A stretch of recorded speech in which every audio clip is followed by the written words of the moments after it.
네, 안녕하세요. 이번 시간에는 짝비교에 대해서 살펴보도록 하겠습니다. 네. 음, 네.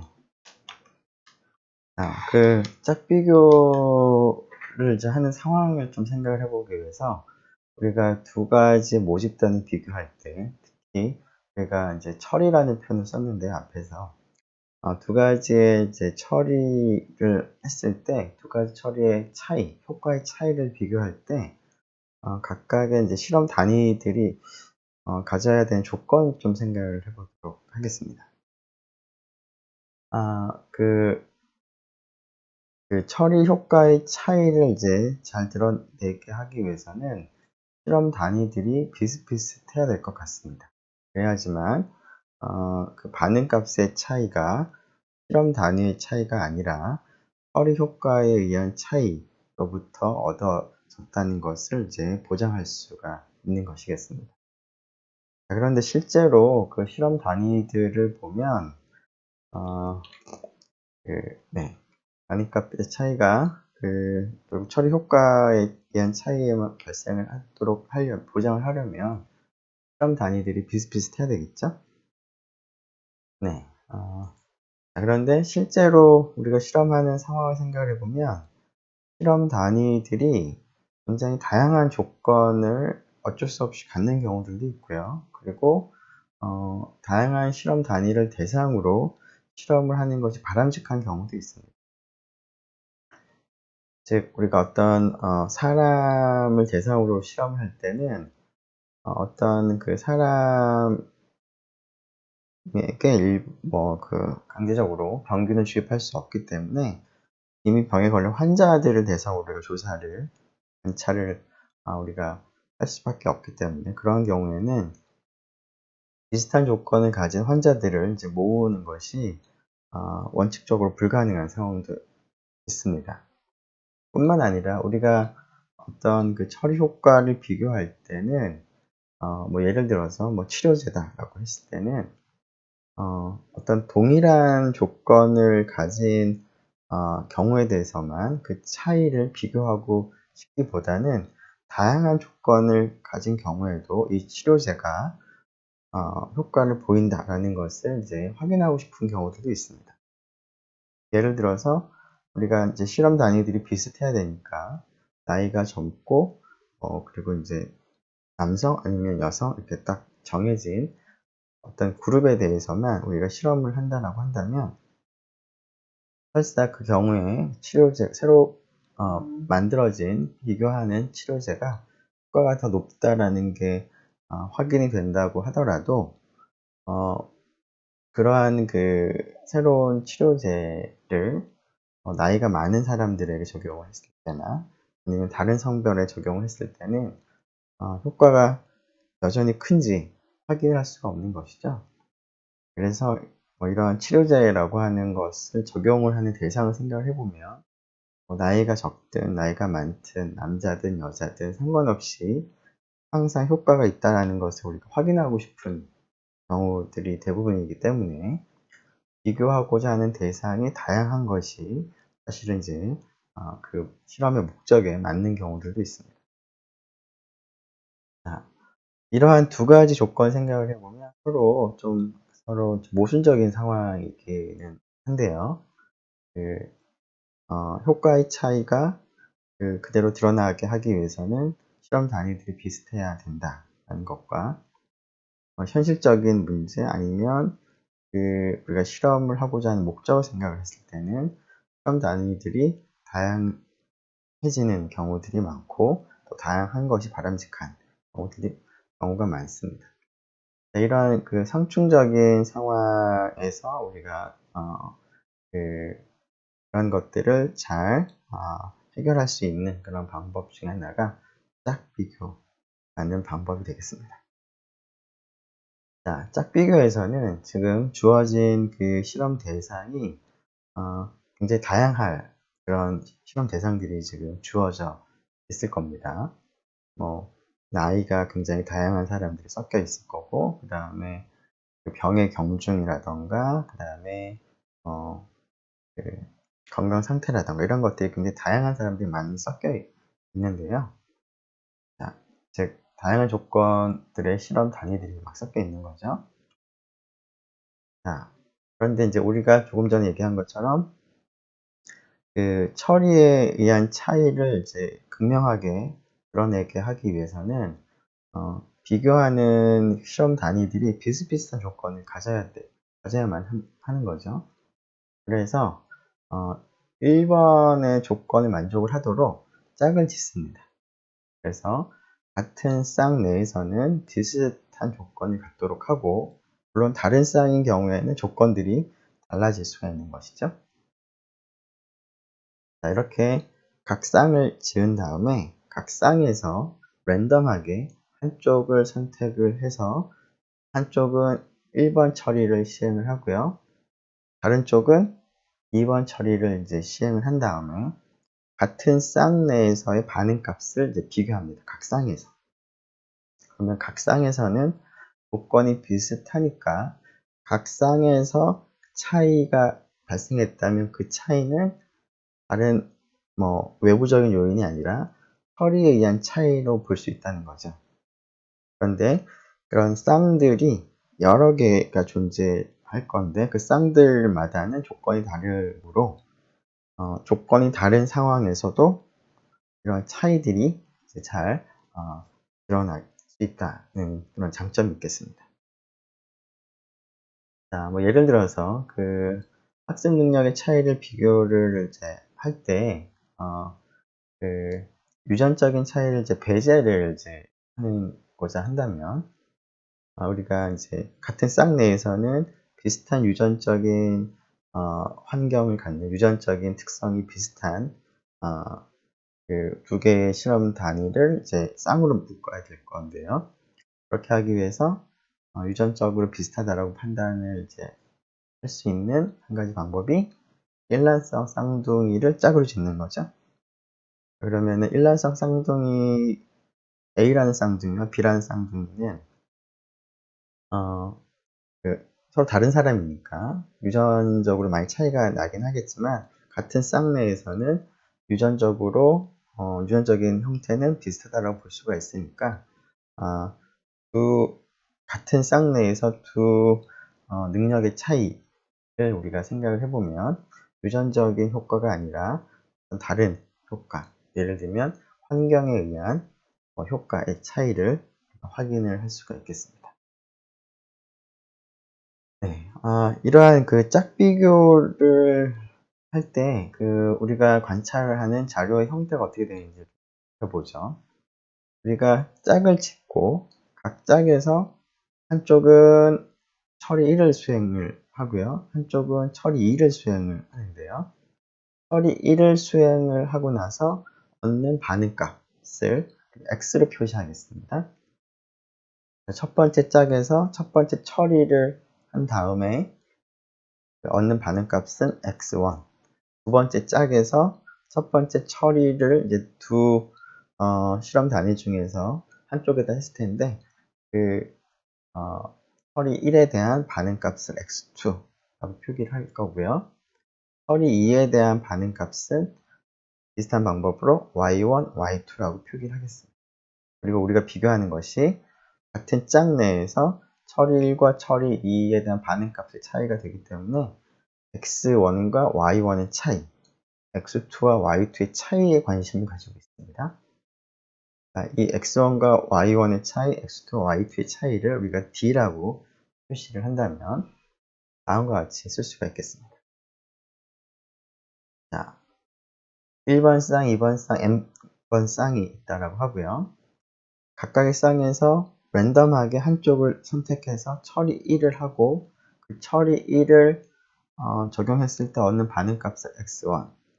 두 번째 쌍에서 마찬가지 방법으로 처리 1을 수행하고 얻는 값을 x2 등등 해서 xn까지 우리가 관측을 할 수가 있고 각각의 쌍에서 다른 쪽은 처리 2를 이제 수행을 할 것이고요. 그 다음에 거기서부터 얻는 반응값을 y1, y2, yn이라고 표기를 한다면 우리가 관심을 갖는 것은 각각 쌍에서, 왜냐하면 각각의 쌍에서는 여러 가지 특성들이 비슷할 테니까, 조건들이 비슷할 테니까 이 차이라고 하는 것은 오로지 처리 1과 처리 2의 차이에 의해서만 발생을 했다라고 볼 수가 있는 것이죠. 그리고 x2하고 y2의 차이 d2 등등 해서 xn과yn의 차이 dn이라고 두겠습니다. 자, 이렇게 짝을 짓고 그 다음에 같은 짝 내에서 difference를 우리가 살펴볼 텐데요. 이 difference, d1부터 dn들의 평균, 표본 평균 이절점에 그것을 d바라고 표기를 할 것이고요. d1부터 dn의 표준 편차 혹은 표본 분산을 sd 혹은 sd 제곱이라고 표기를 한다면 d바는 d1부터 dn을 다 더한 것을 n으로 나눠준 값일 거고요. sd 제곱은 d들의 d1, d2, di들의 편차 제곱을 다 더해서 n-1, 여기서 표본이 크게 되어 있죠. 짝의 개수가 됩니다. n-1로 나눠준 것을 우리가 앞으로 sd 제곱이라고 표기를 하도록 하겠습니다. 자, 지금 이러한 그 짝을 짓고 각각 짝별로 x들, y들을 관찰을 하는데 각각의 쌍 안에서는 xi하고 yi가 얻어지는데 이 xi와 yi는 서로 일반적으로 독립이 안 됩니다. 왜냐하면 그 각각의 쌍에 있는 두 개체, 두 실험 단위들은 조건이 비슷하죠. 그래서 둘 다 젊거나 둘 다 나이가 많거나 둘 다 건강한 상태이거나 등등의 조건이 비슷합니다. 따라서 한쪽의 값을 우리가 안다면 다른 쪽의 값을 우리가 유추를 할 수가 있습니다. 서로 연관이 되어 있기 때문에. 자, 그런데 이러한 연관 관계가 높으면 높을수록 짝비교 효과는 크게 됩니다. 왜 그러냐면 뭐 예를 들어서 어떤 치료제를 우리가 그 효과의 차이를 이제 구분을 이제 밝히기 위해서 실험을 한다라고 하죠. 근데 이런 치료제가 나이가 많으면 많을수록 효과가 크다라고 해보죠. 그러면은 이러한 치료제를 두 개의 치료제를 적용을 하는데 짝들을 보면 나이가 많은 짝이 있고요. 나이가 적은 짝들이 있습니다.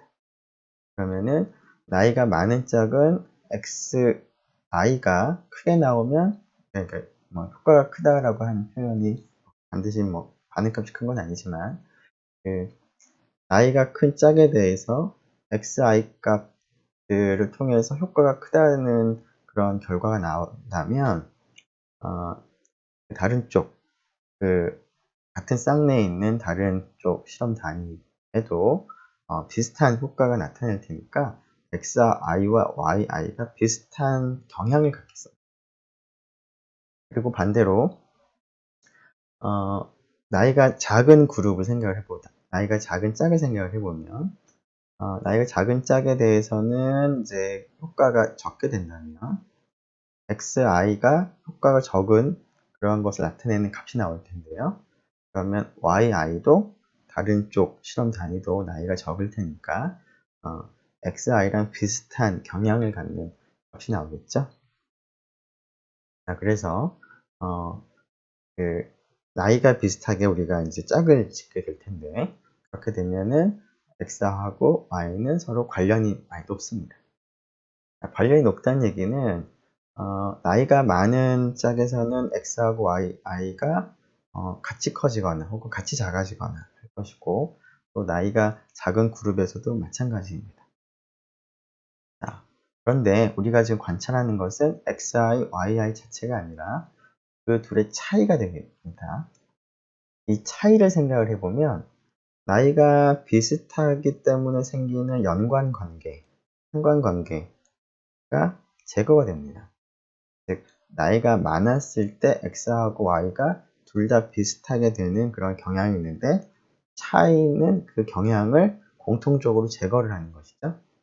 따라서 오로지 여기에서는 나이에 의한 차이는 없어지고 오로지 처리에 의한 차이만 반영이 되겠습니다. 나이가 뭐 적은 경우도 마찬가지가 되겠죠.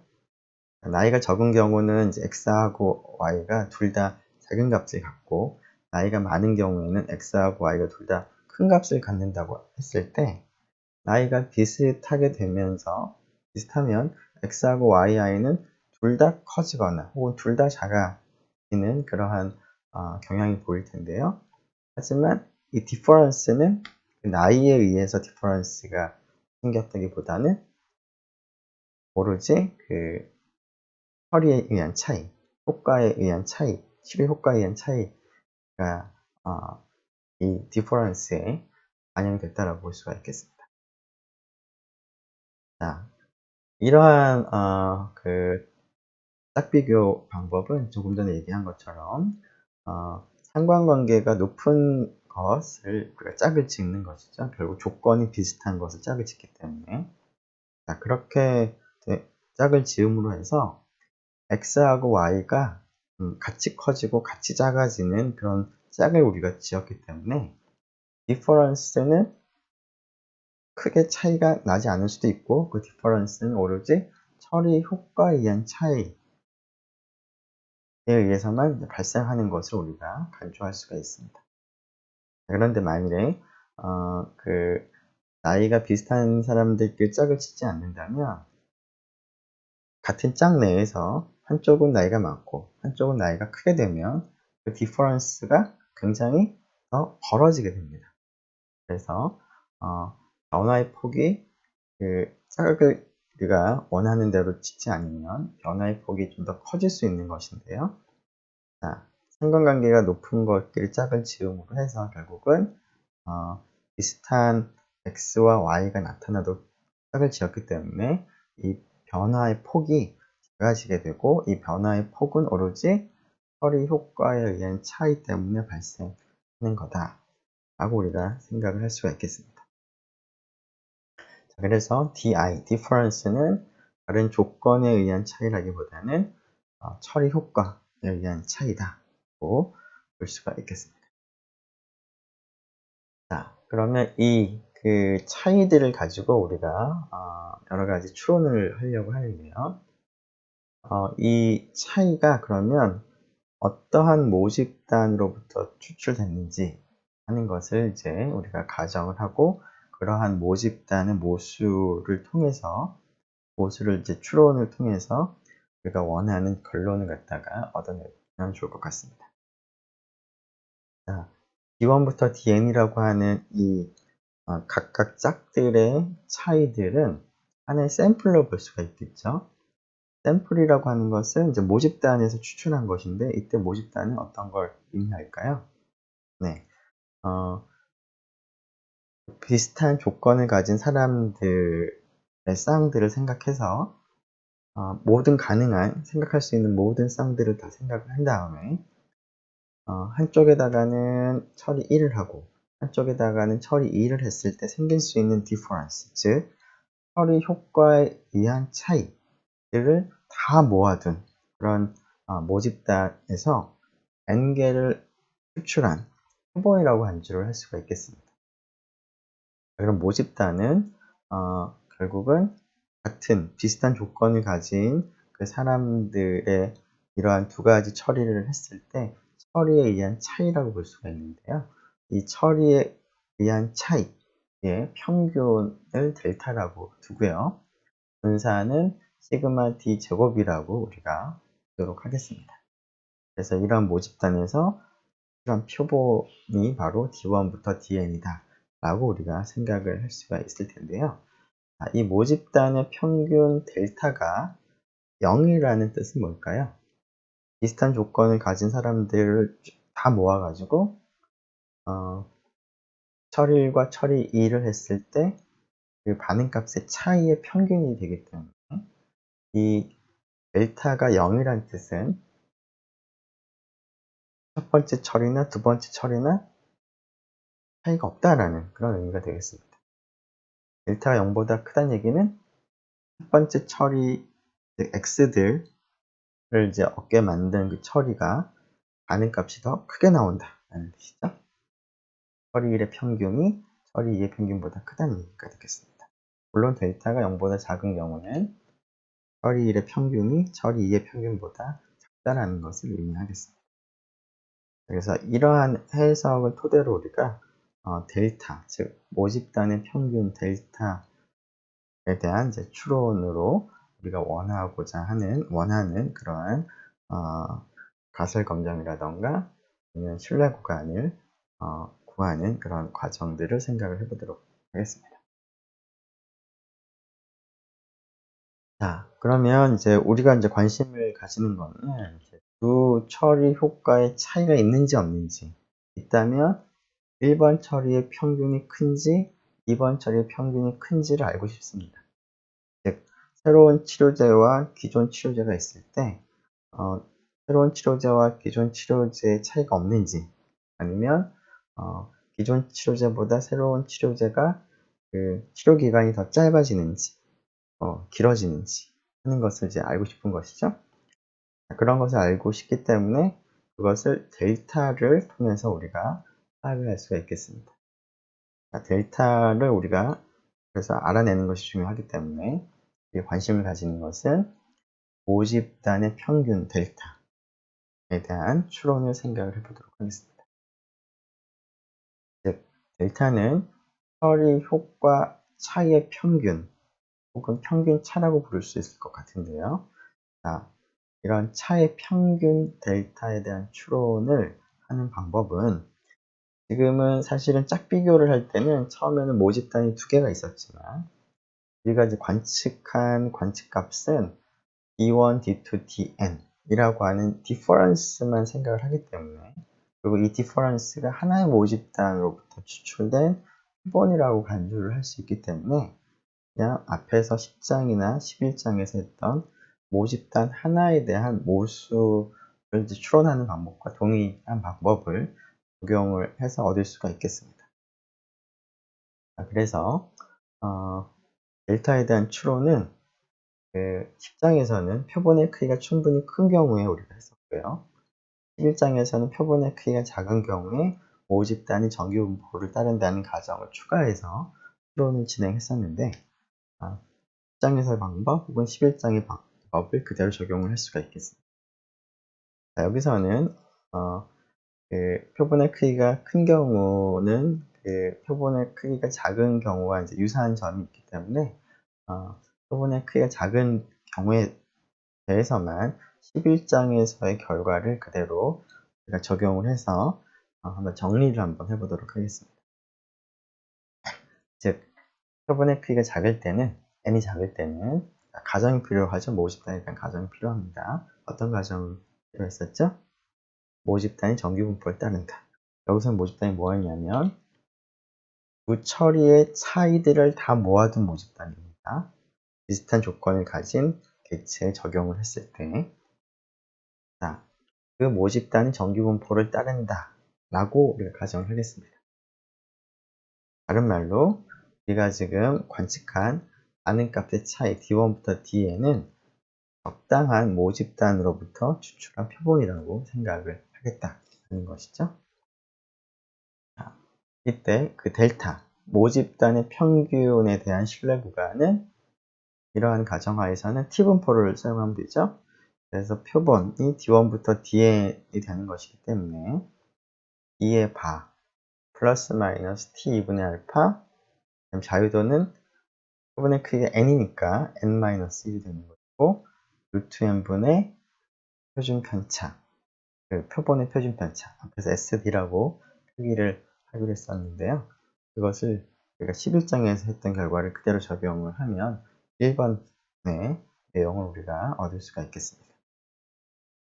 자, 가설 검정에서도 마찬가지로 11장에 있는 내용을 그대로 적용하면 H0가 델타에 대한 어떤 그 규모가설인데요. 비교하고자 하는 기준값을 델타 제로라고 하면 T라고 하는 검정 통계량을 오른쪽을 델타 제로 값을 이제 빼서 표준화한 그런 통계량을 생각을 했었습니다. 11장에서.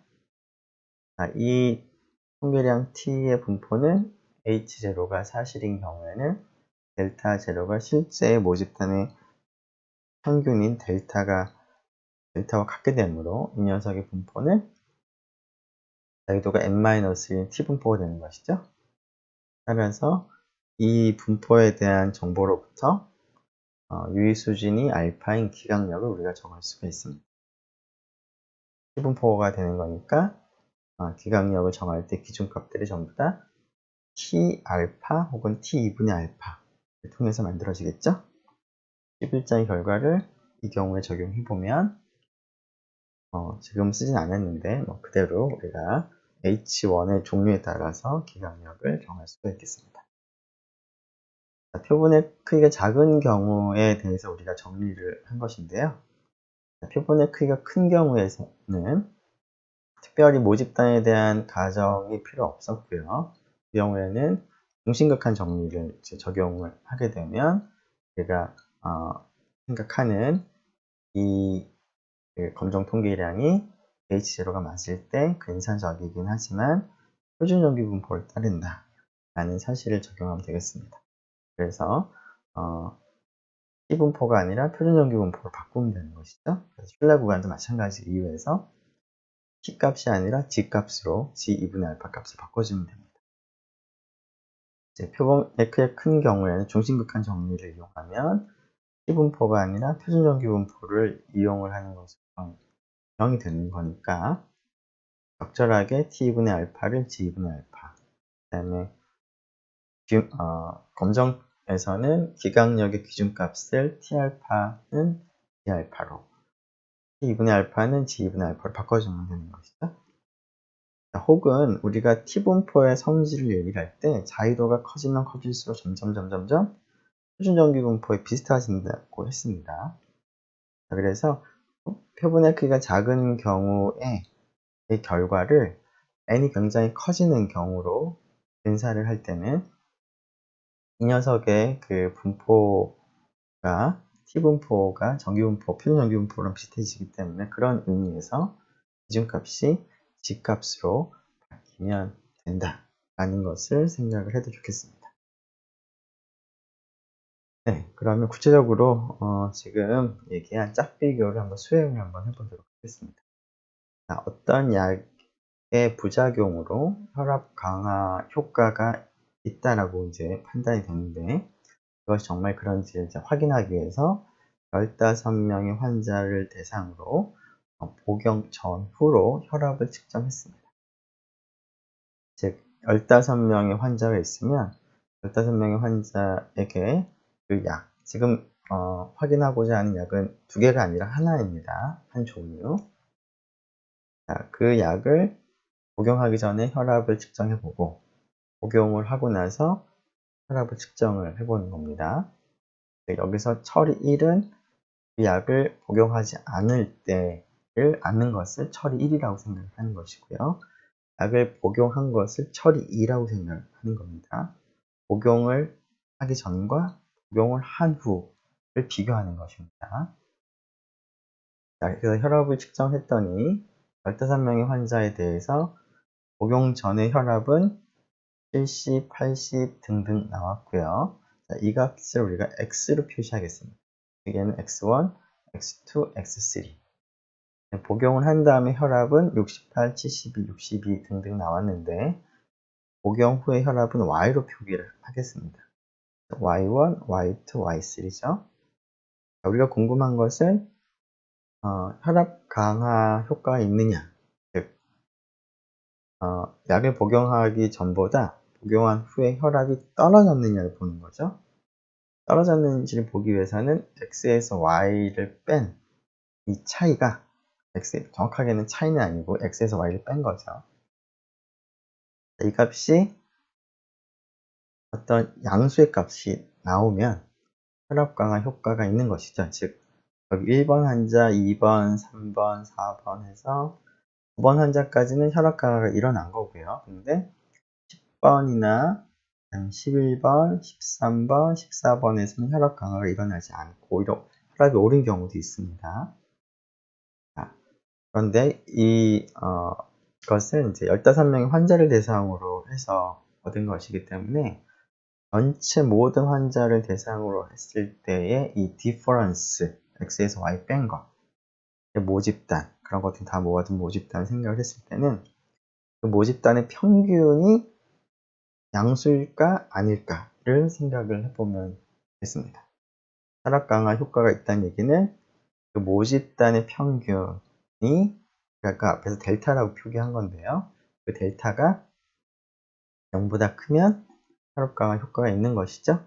그렇지 않으면 혈압 강화 효과가 없는 것입니다. 자, 그래서 이러한 과정에서 그 모집단의 평균인 델타, 다른 말로 혈압 강화의 평균값이 되겠습니다.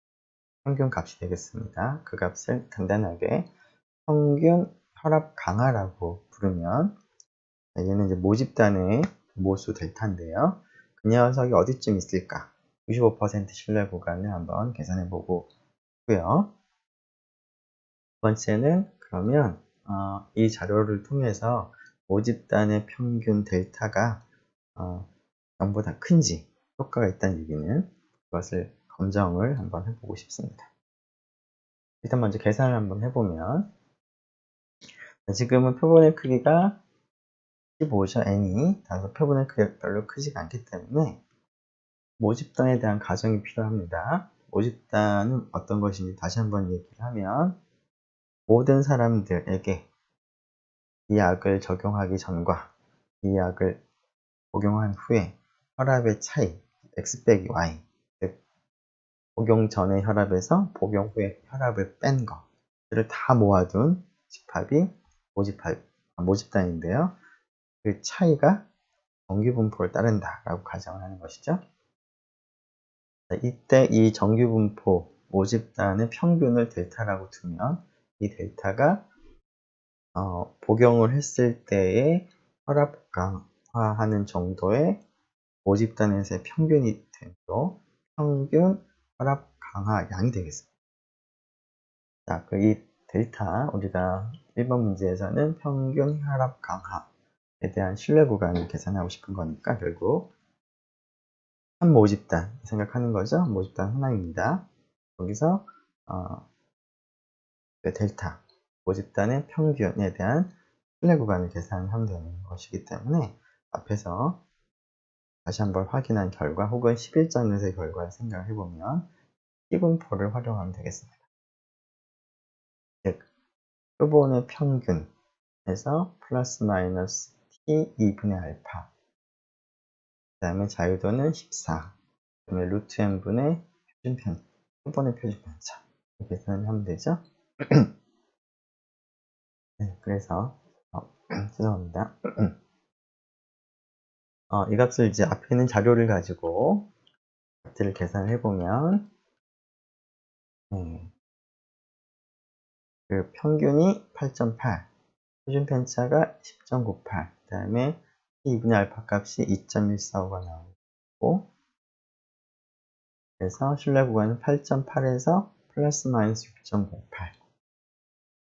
이것을 이제 덧셈 패스템 해보면 2.72에서 14.88. 즉, 평균 혈압 강화 정도 델타가 95% 신뢰 구간이 아마 95% 신뢰도로서 아마도 2.72에서 14.88 사이쯤 어딘가에 있는 것 같다 라고 이제 얘기를 하는 것이죠. 자, 그 다음에 그 가설 검정을 해보죠. 가설 검정에서 우리가 원하는 바가 효과가 있는지, 그러니까 그 차이의 평균값 델타가 0보다 큰지를 보는 것입니다.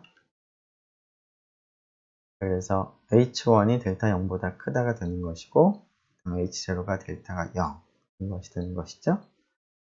자, 그러면 네. 점정 통계량이 어떻게 되죠? 네. 한번 써보면 P라고 쓸 수 있을 것 같고요. 자, 표본들의 평균은 B 바라고 쓰기로 했고, 여기서 델타 제로는 0이죠? 여기인가?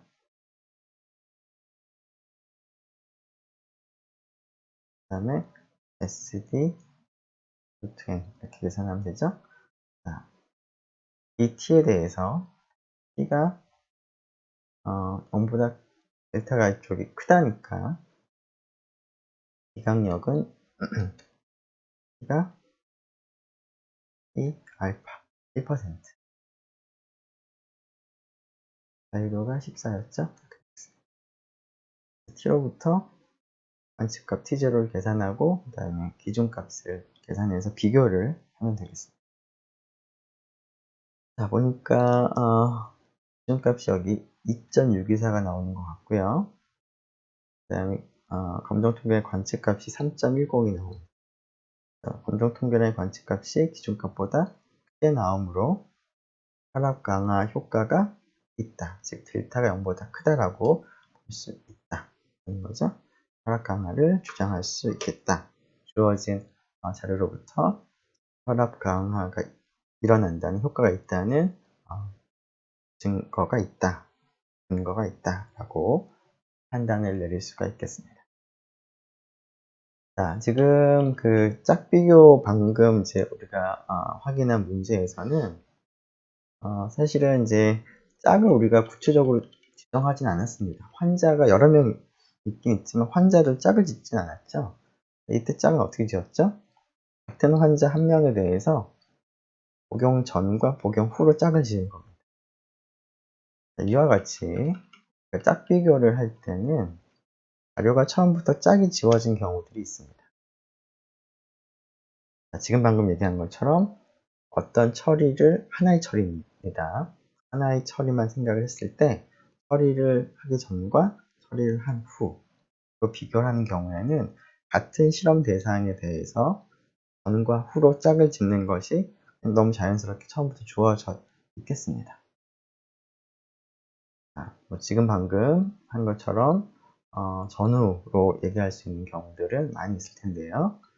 엑스레이실 근무 전후에 백혈구수 변화가 있는지 없는지, 체중 조절 프로그램을 실시하기 전과 실시한 후에 체중 변화가 있는지 없는지, 이런 것들을 확인할 때는 같은 실험 대상을 대상으로 전과 후로 나누어서 반응값을 조사를 하고 그 반응값의 차이를 보겠습니다. 그래서 이런 경우에는 짝이 처음부터 주어져 있습니다.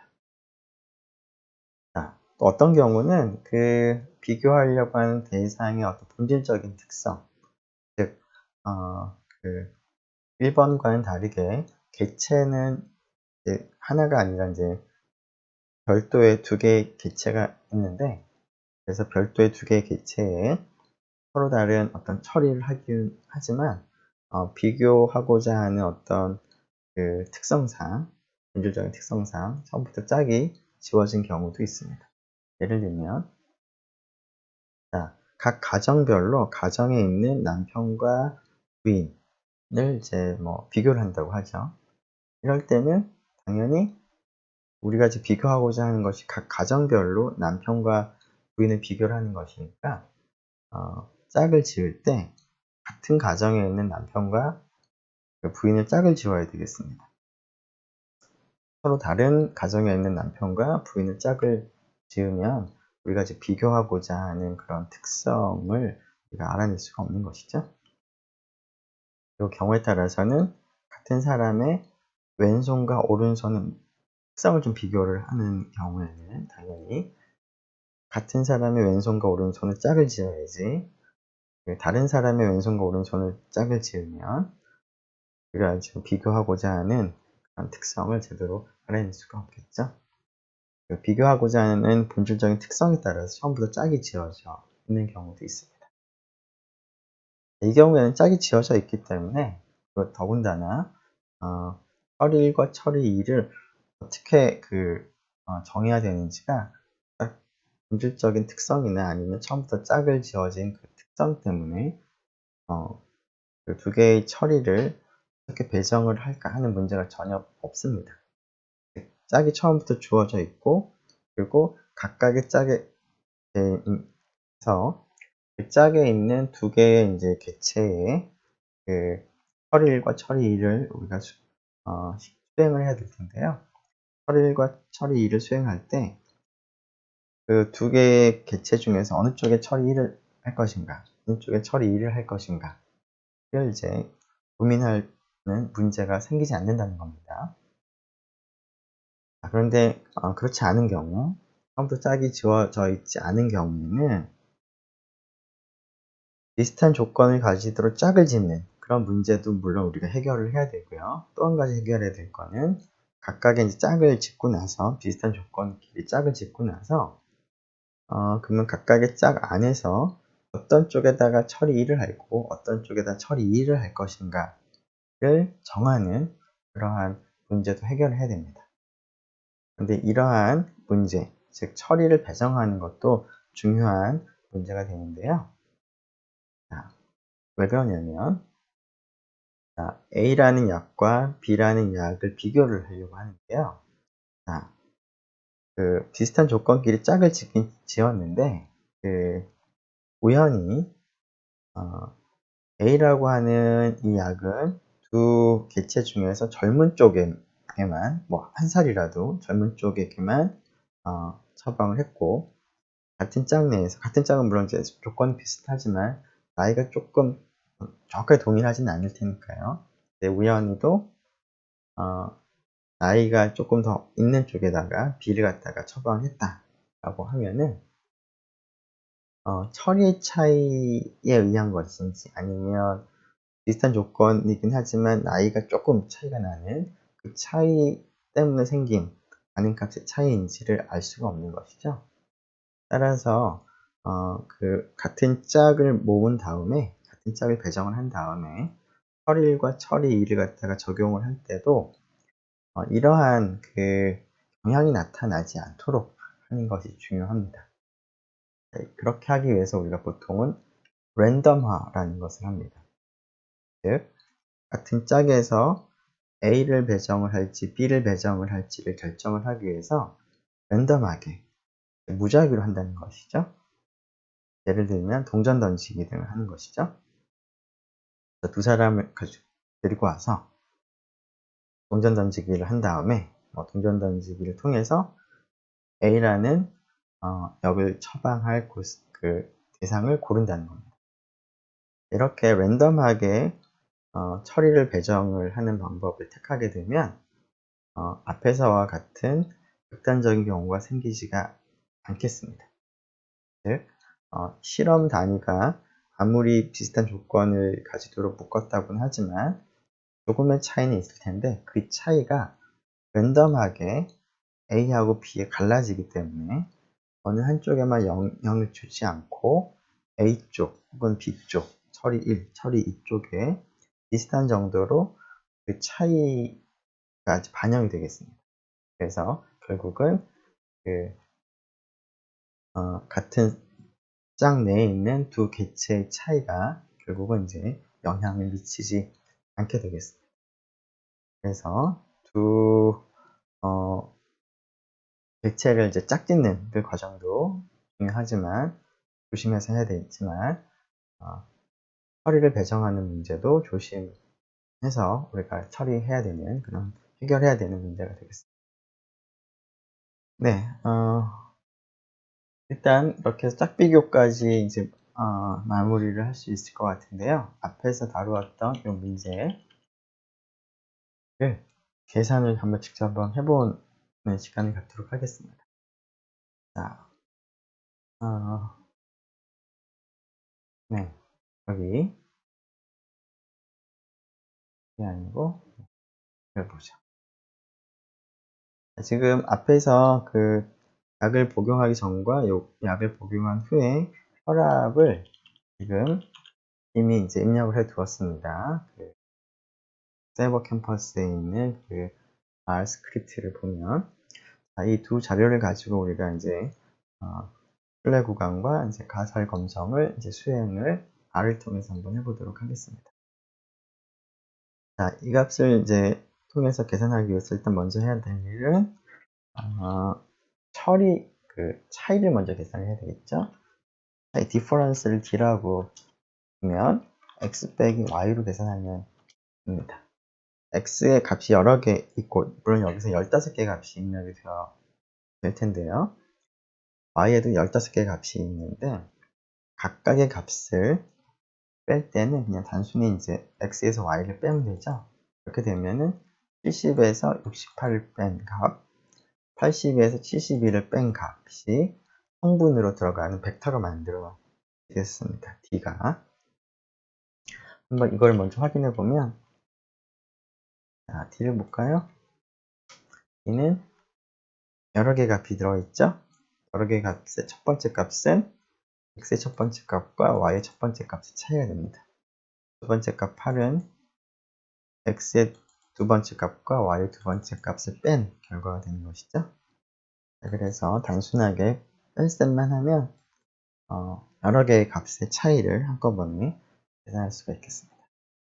신뢰 구간은 앞에서 95% 신뢰 구간이었던 것 같습니다. 그래서 알파를 0.05로 두면 될 것 같고요. 그 다음에 이 알파를 계산해야 되겠죠? 자, 2분의 알파를 계산해야 될 텐데 t로 쓰면 될 것이고요. 2분의 알파니까 이렇게 1-2분의 알파를 넣고, 자유도가 필요한데 자유도는 표본의 크기가 필요하죠? 표본의 크기를 기록하면 length를 쓰면 되겠습니다. 그래서 여기 n-1을 넣으면 되고요. 네. 그리고 신뢰 구간을 계산하려면 D의 평균을 알아야 되겠죠? 그래서 D의 평균, D바라고 쓰죠. D바는 평균이니까 D의 미입니다. 그 다음에 D의 시그마, 편체죠.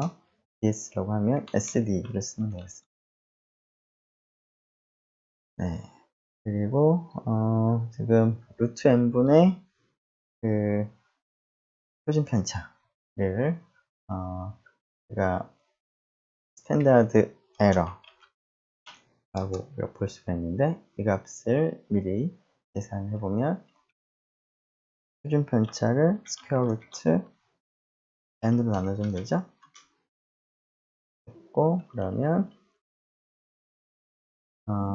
D라고 썼으니까 뭐 어떻게 써야 될까요? 자, 프린트를 할게. 자, 이 바에다가 그 다음에 이제 플러스 마이너스 하는 값이 t 2분의 알파 곱하기 스탠다드 에러가 되겠죠?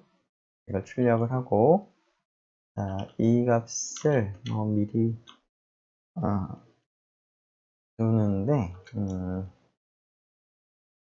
값을 D라고 두면 안 되니까 D는 이미 디퍼런스로 우리가 변수 이름을 썼고요. 여기서 뭐라고 쓸까요? 그냥 A라고 쓸까요? A, 특별히 이유는 없는데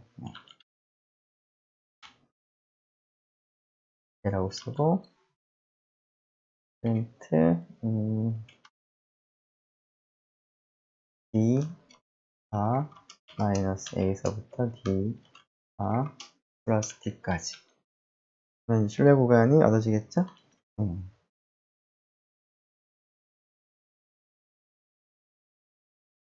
네, A 갑자기. 다시. 자, 일단 이것부터 먼저 확인해 보죠. 평균 8.8. 그 다음에 플러스 마이너스 한쪽이 6.07 정도. 8.8, 6.08. 맞죠? 2.7, 14.8. 2.7, 14.877. 네. 된 것 같고요. 그 다음에 가설 검정을 할 텐데, 델타 제로 값을 먼저 검으로 두고, 자, 이 경우에 1%로 지금 검정을 하길 바랬습니다. 그래서 검정에서 알파는 0.01이고요. 이 경우에 단축 검정이니까 t 알파 값을 계산하면 되죠. 자, t 알파 값 qt에 1-알파, 자, 자유도 n-1 될 거고, 검정 통의 관측값 t0라고 하고 계산을 해보면 평균에서 델타 제로를 빼고 이를 루트 n분의 표준 편차, 앞에서 S2라고 계산을 했었죠. 여기서. 그래서 이걸 그대로 이용하면 되겠습니다. 자, 그러면 판단을 하는 것은 이 검정 통계라의 관측값 t0와 기준값 t 알파를 비교하는데 판단은 t0가 t 알파보다 커지면은 기각을 하는 것이죠. 그래서 뭐 if문을 써서 할 수도 있는데 그냥 눈으로 확인해 보죠. 자, t0가 3.1, 0, 5 나왔고요. t 알파가 2.62, 2.6이 맞는 것 같고요. 3.10도 맞는 것 같죠. 3.2. 네. 그래서 동일한 결과를 R로도 우리가 계산을 할 수가 있겠습니다. 네, 그래서 이것으로써 짝 비교를 우리가 마치도록 하겠습니다. 네, 수고 많았습니다.